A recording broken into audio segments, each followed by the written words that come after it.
বান্দরবান অঞ্চলের উঁচু স্থানের মধ্যেই চমৎকার একটি স্থান হচ্ছে নীলগিরি।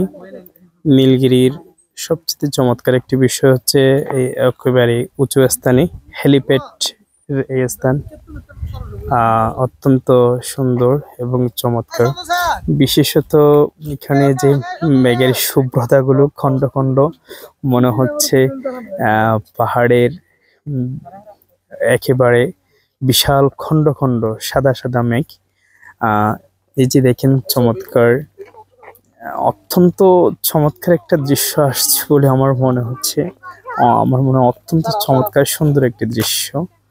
আল্লাহ তাআলার কি নিয়ামত! আসলে এটা ভ্রমণ না করলে, না দেখলে আল্লাহ তাআলার এই নিয়ামতগুলোকে অস্বীকার করবে মানুষেরা। এই জন্য আল্লাহ তাআলা বলছেন সিরু ফিল আরদ, তোমরা ভ্রমণ করো। ভ্রমণ করলেই এই বিষয়গুলো দেখতে পারবে, জানতে পারবে। এগুলা কখনো মানুষের দ্বারা সৃষ্টি করে এত সুন্দর একটি দৃশ্য কখনো সম্ভব নয়, যা আল্লাহ তাআলা অপূর্ব একটি সুন্দর নিয়ামত আমাদেরকে দান করেছেন। সুবহানাল্লাহ।